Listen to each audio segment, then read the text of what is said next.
Hello everyone, in this video, I will show you how to fix Windows Update Error 0x800f0990 step by step. First, make sure you are logged into Windows with an administrator account.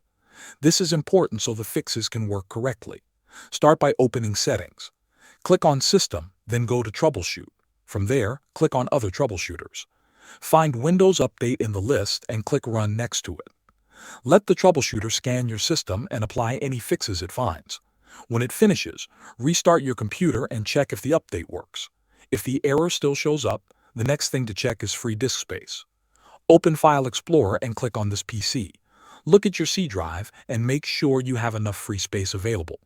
If the problem is still not fixed, we will reset the Windows Update components.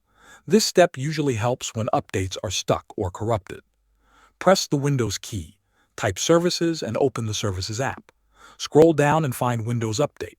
Right-click it and choose Stop. Also, stop the background intelligent transfer service. Now open File Explorer and go to your C drive. Open the Windows folder, then open the Software Distribution folder. Inside it, open the Download folder and delete all files inside. Do not delete the folder itself. Go back to the Services app and start Windows Update and Background Intelligent Transfer Service again. Restart your PC one more time and check for updates. The error should now be fixed. Thanks for watching.